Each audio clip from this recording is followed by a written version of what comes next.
It was a clear Tuesday morning over the American Northeast, the kind of morning that gave no warning.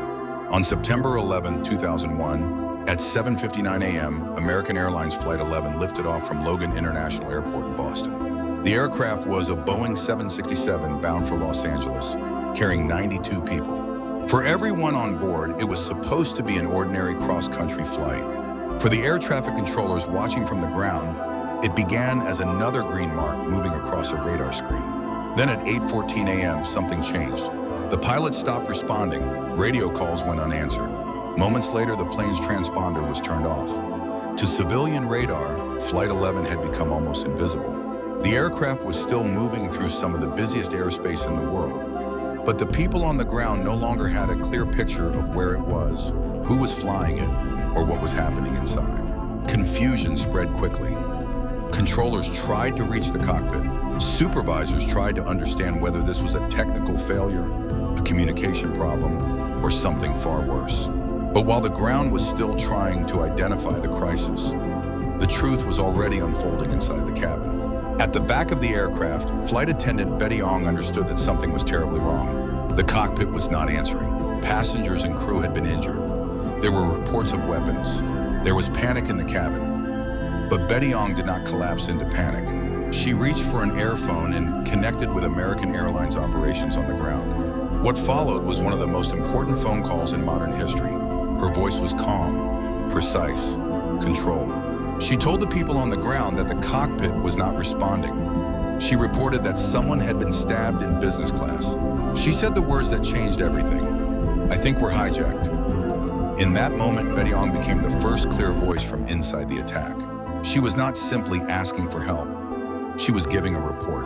Seat numbers, locations, descriptions, what had happened, where the attackers were sitting, what the crew could see, what the cockpit was not doing. For more than 20 minutes, while the aircraft was under the control of hijackers, she continued to pass information to the ground. Every detail mattered. Every second mattered. At a time when radar screens were confused, radio contact was lost, and the defense system had not yet understood the full scale of the attack. Betty Ong gave the outside world its first direct evidence of what was happening. Her call helped officials understand that this was not a routine emergency. It was not a lost aircraft. It was not a simple communication failure. It was a hijacking, and it was already in progress. As the minutes passed, Flight 11 continued south toward New York. On the ground, information moved from one office to another, from airline personnel to federal authorities, from civilian aviation channels toward military defense.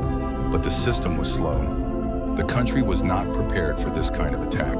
The people responsible for protecting the skies were trying to respond to a threat that had already moved faster than the institutions built to stop it.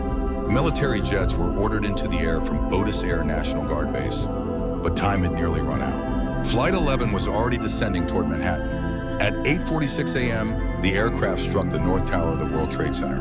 The call ended. The world changed.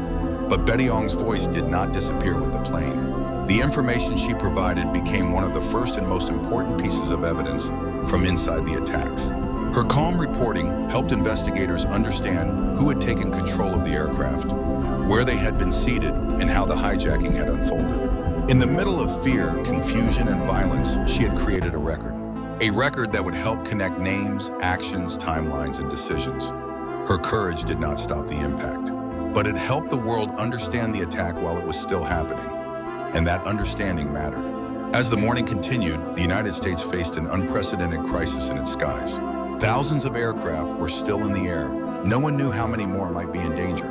The decision was made to ground flights across the country. One by one, aircraft were ordered to land. The skies over America emptied. It was one of the most extraordinary aviation shutdowns in history. And among the first voices that helped reveal the true nature of the attack was the voice of a flight attendant calling from inside Flight 11. Betty Ong did not have a command center. She did not have a radar screen. She did not have military authority. She had a phone, a terrifying view of the cabin, and the discipline to speak clearly when clarity was almost impossible. When systems failed, her voice became evidence.